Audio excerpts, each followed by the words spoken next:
हाँ भाई, तो पढ़ना है तुमको भी 12 से 14 घंटा। सोच रखे हो कि 12 से 14 घंटे का स्टडी आवर्स लगाएंगे भैया, क्योंकि प्रोडक्टिविटी तो भैया आवर्स के साथ आएगी। तो सबसे पहली बात यही है यार, प्रोडक्टिविटी आवर्स के साथ नहीं आएगी। If you follow a good pattern, if you follow a great pattern, तो मेरे हिसाब से आवर्स वहां पर नहीं जीत पाएगा। देखो, एक बहुत ही सिंपल सी बात है जो हर इंसान बोल के चला जाता है भैया कि स्मार्ट वर्क करो, स्मार्ट वर्क करो। स्मार्ट वर्क ही करना है तुमको, ठीक है। सब इंसान तुमको बोल के चला जा सकता है, लेकिन क्या स्मार्ट वर्क ऐसा होता है कि कम समय में जो किए वो स्मार्ट वर्क हो गया, ज्यादा समय में जो किए वो हार्ड वर्क हो गया? ये लॉजिक नहीं है। लॉजिक देखो क्या है कि एक बंदा 12 घंटा में किसी चीज से मान लो 100 निकाल सकता है, कुछ बच्चे 7 घंटे में 100 निकाल सकते हैं, कुछ बच्चे ऐसे भी है यार जो 20 घंटे भी बैठ जाए तो 100 ना निकले, और कुछ बच्चे तो 100 निकालने का सोचते ही नहीं है, वो 70-80 में ही खुश हो जाते हैं, ठीक है। तो रियलिटी कुछ ऐसी है।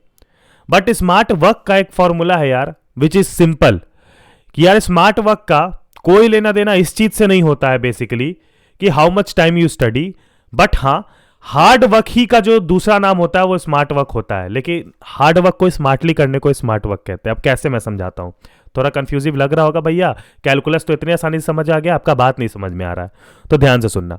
देखो, एक सिंपल लॉजिक बताते हैं तुमको, ठीक है। Simple logic, basically if you are studying a chapter, ठीक है, तुम्हारी गलती यहीं पर हो जाती है।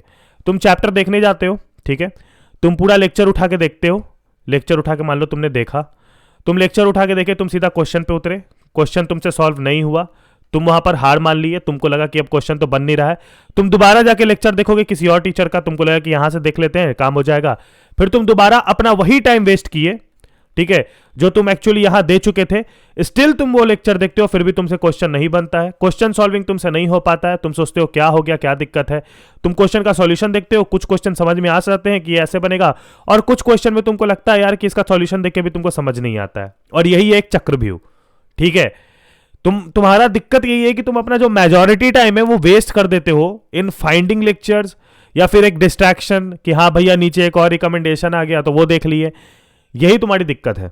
Whenever you are watching a lecture, सबसे पहले तो भैया एक चीज याद रखो, पढ़ाई के समय ज्यादा समय तक पढ़ाई करनी है, स्मार्टली करनी है, तो लेक्चर हमेशा ऑफलाइन डाउनलोड कर लो।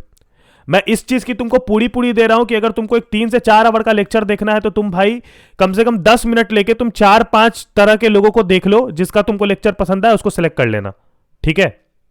और वही 3-4 आवर के लेक्चर को तुम चुपचाप से उसको ऑफलाइन मोड में डालो यूट्यूब में, ठीक है। या फिर बहुत तरीका है यूट्यूब वीडियो को डाउनलोड करने का भी, if you have wifi, if you have the facility, तो उसको डाउनलोड करो और उसको डाउनलोडेड मोड पे देखो, कीपिंग योर डेटा ऑफ, ठीक है। लेक्चर देखने के समय डिस्ट्रैक्शन नहीं होना चाहिए। तुम्हारी सबसे बड़ी दिक्कत है कि तुम 3 से 4 आवर का लेक्चर जब देखने जाते हो, तुम बैठते हो 3 से 4 आवर देख लेते हो, तुमको लगता है काम हो गया, नहीं। Never watch a lecture in single go, सबसे पहली बात यही है। सिंगल गो में नहीं देखो, जैसे 2 घंटे में देख लिया सुबह में और 2 घंटे शाम में देख लिया, कुछ ऐसा लॉजिक लगाओगे तभी काम होगा। यही जो काम है ना कि तुमको पूरा का पूरा लेक्चर एक दिन में देखना होता है, या फिर वन शॉट अगर उसको कहते हो तुम लोग, और वन शॉट को तुम समझते हो कि इसको मेरे को पूरा का पूरा देख जाना है वन गो में, वो आप तभी करो जब आप उसने पहले पढ़ रखे हो उस चैप्टर को और आप रिवीजन पर्सपेक्टिव से देख रहे हो, तब बात अलग हो जाती है। अगर आपका रिवीजन पर्सपेक्टिव से आप नहीं देख रहे हो और आप पहली बार पढ़ने के लिए देख रहे हो, तो always break the lectures in part, ठीक है। सबसे पहली चीज ये होना चाहिए।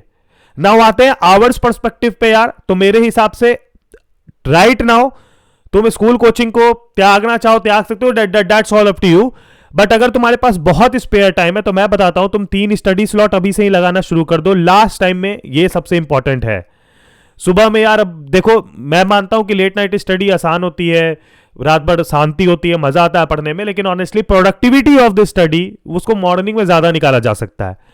तो बेसिकली एक तुम 6 से 8 या 6 से 9 का अगर स्लॉट लगा लेते हो सुबह में, तुम दोपहर में मान लो लगा लेते हो यार एक 2 से 5 का स्लॉट, रात में एक लगा लेते हो मान लो 7 से 11 का स्लॉट, अगर तुम बस इतना ही काउंटिंग करोगे यार, तो दिस विल बी अराउंड 3, 6 और 4, 10 आवर्स का तो स्लॉट ऐसे ही लग गया। तुम सोचो इसके बीच में तुमको कितने स्पेयर टाइम मिल रहे हैं। लिटरली 9 बजे से लेकर 2 बजे तक तुम्हारा खाली है, और उसके बाद 5 बजे से लेकर 7 बजे तक 2 घंटे तुम्हारा खाली है। 11 बजे तुम मान लो सो जाते हो खा पी के, तो तुम एक चीज देखो कि तुम्हारे पास एक बहुत बड़ा स्पेयर टाइम है, ठीक है। थोड़ा मोड़ा नहीं होता भाई, 9 से 2 बजे तक यानी कि 5 घंटे होते हैं अराउंड 5 घंटे स्पेयर टाइम है, जिसको कि तुम आगे चल के और प्रोडक्टिविटी के लिए यूज कर सकते हो ना। ये सोचो, सिर्फ 10 आवर का स्टडी स्लॉट से आई कैन थिंक, और मैं ऐसा कह सकता हूं कि 10 आवर का स्टडी स्लॉट जो बंदा लगा रहा है वो एक वीक में अराउंड 3 से 4 चैप्टर निपटा सकता है। किसी भी 2 सब्जेक्ट के, और ये बहुत बड़ी बात है। तो ना ये जो तुम लोग करते हो कि मेरे को इतना पढ़ना उतना पढ़ना, उससे बढ़िया अपना एक टारगेट सेट करना आज ही से शुरू कर दो। लास्ट टाइम की सबसे बड़ी टिप, टारगेट सेट कर लो कि हाँ इस वीक में ये चैप्टर खत्म होना चाहिए। अब चाहे तुम 10 घंटे पढ़ के करो, चाहे तुम 7 ही घंटे में कर लो, चाहे तुम 5 घंटे में डेली में कर लो, या फिर तुम 3 ही दिन में कर लो एक चैप्टर, या तुम 5 दिन में एक चैप्टर करो, it's all up to you. But एक टारगेट सेट कर लो, और टारगेट इस हिसाब से सेट करो कि मान लो कि अगर फरवरी 15 से तुम्हारा एग्जाम है, लेट्स सपोज बोर्ड्स की बात करते हैं, तो फरवरी 15 से तुम्हारा एग्जाम है, तो अभी से लेकर फरवरी 15 में कितने दिन है, कितने चैप्टर्स है, उसको सिंपली डिवाइड मारो। लेट सपोज दिन है तुम्हारे पास, लेट सपोज 3 महीने हैं, तो 3 महीने में हो गया अराउंड 90 दिन। चैप्टर है मान लो तुम्हारे पास करने को 10, तो सिंपल मारोगे तो 9 डेज दे सकते हो तुम पर चैप्टर को। बट क्या हम लोग डेली सारे सब्जेक्ट पढ़ सकते हैं? नहीं। तो उसी हिसाब से इसको उस पैटर्न में तुमको खुद से अरेंज करना पड़ेगा, क्योंकि तुमको कोई एक प्रॉपर प्लान तो दे नहीं सकता तुम्हारे अकॉर्डिंग, तो खुद से अरेंज करना पड़ेगा। और लास्ट टाइम में तुमको यही स्टडी टिप्स के साथ जाना पड़ेगा, ठीक है। अभी के समय भी बहुत लोग हैं जो सोचते हैं हार्डवर्क करके सर पटक के वो स्कोर कर लेंगे, बट रियलिटी यही है कि तुम जितना स्मार्टली जाओगे अभी के टाइम पे, तुम उतना ही शॉर्टकट में निकलोगे और उतना ही ज्यादा प्रोडक्टिविटी लेके निकलोगे। तो यानी कि जो तुम्हारा प्रोडक्टिविटी का टाइम तुम सोचते हो 14-15 घंटा देके मैं 100 निकालूंगा, वो तुम लिटरली 7 से 8 घंटे में भी निकाल सकते हो।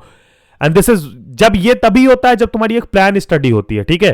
तुम्हारी क्या प्लान स्टडी है उसको नीचे जरूर कमेंट करना, मैं देखना चाहूंगा, और देखना चाहूंगा कि तुम किस हिसाब से अपने स्टडी को प्लान करते हो, ठीक है। तब तक के लिए अपना ख्याल रखना। Bye bye, take care and peace. जय हिंद, वंदे मातरम।